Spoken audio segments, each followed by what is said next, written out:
Hola amigos, hoy les traigo un tema de suma importancia para su intelecto, y es conocimiento de sí mismo. El conocimiento de sí mismo es el saber que una persona adquiere sobre ella misma, en términos psicológicos y espirituales, durante el curso de toda la vida, y sobre la base de sus propias experiencias y a la introspección. Es un tipo particular de conocimiento en la medida que el sujeto que intenta conocer y el objeto a conocer están confundidos, o sea, se es juez y parte al mismo tiempo. Esta dificultad central hace imperativo que se exija. El conocimiento de sí mismo requiere honestidad y rectitud de pensamiento, espíritu crítico, y una cierta consideración en relación a la mirada exterior de los otros. Debido a su naturaleza subjetiva, para que este conocimiento pueda cristalizar, se requiere cierta habilidad metacognitiva así como cierto grado de lucidez personal que permita generar un saber bien consistente. Hubo una época en la que se creía que los humanos eran dependientes en extremo del poder de los dioses y de lo que se decía y profetizaba en los escritos santo, pero fue fundamentalmente Sócrates, el iniciador de un enfoque de pensamiento que daba a los hombres autonomía, independencia, libertad de conciencia, señalando el camino que permitía liberarse de la presión ejercida por las divinidades. Y dicho enfoque podía resumirse en el aforismo «Conócete a ti mismo». Así pues, hace más de 2000 años que el conocimiento de sí mismo es objeto de nuestras preocupaciones y discusiones, de nuestras reflexiones y de nuestros intercambios de ideas, aunque con éxito dispar, ya que con frecuencia procedemos y actuamos de una manera demasiado simplista, pensando e imaginando lo que creemos ser después de tener uso de razón, o creyendo ser lo que oímos, leemos, percibimos, y entendemos, en relación a lo que otros han dicho, escrito, expresado, y entendido. Recordemos que luego de iniciada nuestra existencia personal, sea ella feliz o desgraciada, se haya desarrollado ella en un hogar unido o mal estructurado, de una u otra forma nuestros mayores, o nuestros referentes nos han impuesto reglas y principios de índole variada, así como diversos modelos familiares, sociales, culturales, y religiosos, y en muchos casos, de manera consciente o inconsciente, ellos querían que nosotros fuéramos los mejores, o que realizáramos lo que ellos mismos no habían podido realizar. Así pues, ya sea que hayamos adherido o rechazado estas presiones parentales y de nuestros referentes, de todas maneras es necesario admitir que lo transmitido casi siempre deja una huella indeleble en nuestros espíritus, de la que es difícil sustraerse. En consecuencia, no creamos todo lo que creemos ser en determinado momento. Con frecuencia, creemos poseer cualidades que en realidad tenemos poco desarrolladas, y por el contrario pensamos no poseer destrezas para las que tenemos enorme potencial. El quid de la cuestión es que muchas veces no nos damos ni el tiempo ni los medios para pensar en las consecuencias de nuestros actos, pues de una manera simplista, creemos que actuamos bien y que tomamos las decisiones correctas y frente a los acontecimientos, en muchos casos actuamos impulsivamente buscando resultados, dando prioridad al interrogante ¿qué hacer? Y dejando algo de lado los interrogantes ¿cómo hacer? ¿Y para qué hacer? Pensemos críticamente y con mucha honestidad. Denunciando las injusticias del sistema que las sociedades implantan a los humanos, ocupando lugares públicos, exhibiendo carteles con atractivos eslóganes, firmando peticiones, y pidiendo a gritos, en la calle o en reuniones internacionales, que es necesario cambiar el mundo, todo eso está irremediablemente orientado al fracaso, si esas acciones no son acompañadas de nuestra parte, por una profunda toma de conciencia de nuestra cuota parte de responsabilidad en la situación actual de cosas, así como cambios concretos en nuestros respectivos comportamientos cotidianos. Oponerse, en los países pobres, a la explotación manufacturera infantil y a condiciones de trabajo miserables de casi esclavitud, puede ser una postura pública simpática a aplaudir, pero si nosotros mismos continuamos aprovechando los precios bajos de los productos así fabricados en China, Filipinas, etc., estamos marcando una conducta disonante o a dos caras. Y lo que acaba de expresarse es pura lógica y sentido común. Nuestro mundo interior y nuestro mundo exterior están íntimamente relacionados. Y esta relación es tan sólida, que es ilusorio intentar separar ambas cosas. De una forma o de otra, todo lo que pasa en nuestro interior tiene repercusiones en nuestro exterior, y viceversa. Si se tiene en cuenta la opinión de los grandes filósofos, pensadores, y escritores, que a través de los tiempos incursionaron en esta temática, surge que el conocimiento de sí podría tener ventajas bastante variables, e incluso en ciertos casos podría ser hasta contraproducente para aquel que acomete en esta línea de investigación. Los filósofos Blaise Pascal y Marguerite Yourcenar. expresaron lo siguiente. Blaise Pascal dijo: conviene conocerse a sí mismo, y cuando ello no sirva para encontrar la verdad, servirá al menos para ordenar la propia vida. No hay nada más justo que proceder nadie. Y Marguerite Yourcenar dijo: el verdadero momento y lugar de nacimiento es el que por primera vez se dirige una mirada inteligente sobre uno mismo. Y en este sentido, mis primeras patrias fueron los libros. Por su parte, Thomas Szasz afirmaba: a menudo las personas dicen que aún no se han encontrado a sí mismas. Pero el sí mismo no es algo que uno encuentra, sino algo que uno crea. Y el escritor y novelista Aldous Huxley nos dejó el siguiente pensamiento: solo hay una pequeña parte del universo de la que sabrás con certeza que puede ser mejorada, y esa parte eres tú mismo. Y sobre este asunto, Lao Tse señalaba: el que domina a otros es fuerte. El que se domina a sí mismo es poderoso. Pero no todos se expresaron positivamente sobre esta cuestión, como por ejemplo Anatole France, quien afirmaba: observo el conocimiento de sí como una fuente de preocupaciones, de inquietudes, y de tormentos. Me dedico a ello lo menos posible. En cuanto a la célebre frase conócete a ti mismo, en realidad no es exactamente atribuible a Sócrates, pues la misma estaba inscrita en el frontispicio, pronaos, del templo de Apolo en Delfos. Pero indudablemente, el citado sabio griego de la antigüedad, interpretó ese aforismo y lo potenció enormemente, atribuyéndole una marcada orientación ética y moral.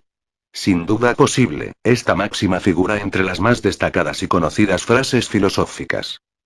Hay diferentes exigencias que motivan el conocimiento de sí mismo. En relación con la relativa diversidad de los individuos y de sus respectivas filosofías de vida y objetivos de vida, el conocimiento de sí mismo puede responder a exigencias diversas, movilizando e interesando a algunas personas más que a otras, y a un cierto momento de sus respectivas existencias más que en otros momentos. El conocimiento de sí mismo puede tener las siguientes motivaciones principales: necesidad o impulso interior, gusto por la introspección, curiosidad por los misterios de la vida y por los misterios del propio ser, interés por las reflexiones filosóficas. En lugar de buscar fuera, entra en ti mismo. Es en el corazón del hombre donde puedes encontrar la verdad. San Agustín. Exigencia de lucidez. Aplicación del espíritu crítico sobre sí mismo. Conócete a ti mismo. Sócrates según la obra de Charmide o Cármides de Platón, y una inscripción en el frontón del templo de Delfos, en Grecia. El conocimiento de sí es el comienzo de la sabiduría. Sin conocimiento de sí, no hay felicidad. Jiddu Krishnamurti. Cultura del libre arbitrio. Cultura sin imposiciones. Capacidad para pensar y obrar según la propia voluntad, y no en sujeción a una orden o una regulación. Nos creemos libres porque ignoramos las causas que nos hacen reaccionar. Baruch Spinoza. Acción o reacción en acuerdo consigo mismo. Esfuerzo de congruencia o de real motivación. Reforzamiento de la autoestima. Decisiones seguras y no dubitativas. Tener claros los propios objetivos. Hay pobrezas de espíritu que siempre están de acuerdo consigo mismo. Paul Valéry. Individuación. Descubrimiento de la vocación, su potencial, su horizonte de posibilidades. Hazte eso que eres, cuando te hayas enterado de ello, cuando hayas tomado conocimiento de ello. Píndaro. Dominio de sí mismo. Mejorar las relaciones con los otros. Mejorar los propios comportamientos. El peor estado del hombre es cuando pierde el dominio de sí mismo. Michel de Montaigne. Elecciones, decisiones, pertinentes. Controlar el devenir de los acontecimientos. Anticipar escenarios, desenlaces, posibles. Lo que no se quiera saber sobre sí mismo, termina por suceder o expresarse como si fuera inducido por el destino. Carl Gustav Jung. Sentido de la vida. Lo que es más característico en un individuo y lo que siempre se cumple, es la posibilidad de que su historia se desarrolle de forma imperfecta. Paul Valéry. El azar, eres tú mismo que te encuentras a ti mismo. ¿Cuál es el yo a conocer? El asunto del conocimiento de sí mismo ante todo requiere una respuesta a la pregunta sobre qué es lo que debe considerarse el yo. Pero para responder a este interrogante, conviene explicitar mejor una serie de preguntas tales como las que se enumeran seguidamente. ¿Qué soy yo en tanto ser humano? ¿Y en el cosmos o en la biosfera?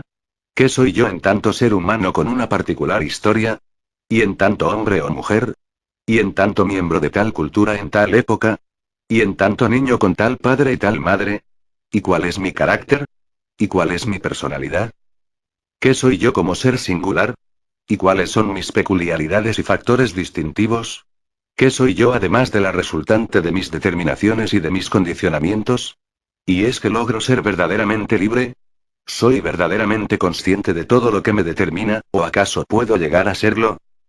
Existen dificultades para contestar a estas preguntas, que en buena medida provienen de la imbricación e implicancias entre sí. Por ejemplo, ¿cómo situarse personalmente en una respuesta que implica el orden cosmológico? ¿Cómo percibir el lugar del ser humano en la sociedad y en la biosfera, sin haber explorado y aquilatado el propio universo interior?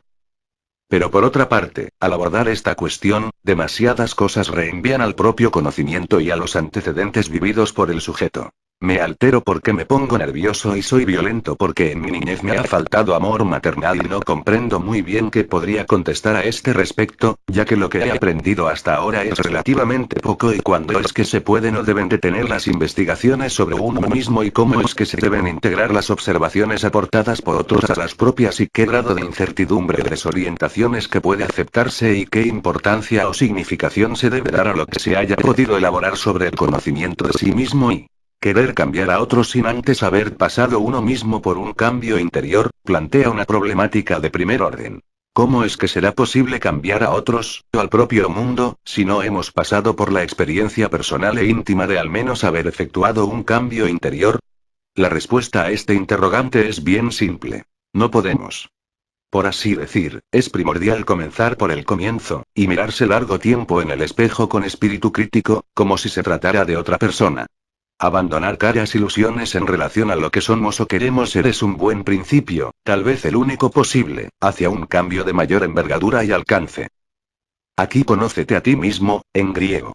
Notice auton. En latín. Noscete ipsum, el lema que estaba inscrito en lugar destacado en el templo de Delfos, fue muy utilizado por Sócrates en las enseñanzas a sus discípulos, 1635, iniciando así una tradición filosófica milenaria que solamente fue seriamente contestada 2500 años más tarde por Friedrich Nietzsche, que trastocó la fórmula inicial. Cada cual es quien mejor puede conocerse a sí mismo. En nosotros mismos somos desconocidos para nosotros mismos. De una forma o de otra, casi todos los filósofos occidentales siguieron esta línea socrática de pensamiento. Los filósofos socráticos fueron los primeros pensadores que rompieron con las formas míticas de pensamiento para empezar a edificar una reflexión racional. Es decir, fueron los primeros que iniciaron el llamado paso del mito al logos, proceso propiciado por las especiales características de espíritu crítico y condiciones sociales que permitieron una especulación libre de ataduras a dogmas y textos sagrados. En este sentido, estos filósofos fueron tanto pensadores como cosmólogos y físicos y, más en general, sabios. Ahora me despido sin antes recordarles que al final de este vídeo, les dejo 4 vídeos más de suma importancia para sus vidas, y en espera de que te inscribas a mi canal para más vídeos de mucho interés. Dios les bendiga y que tengan buen resto del día. Les desea temas universales infinitos.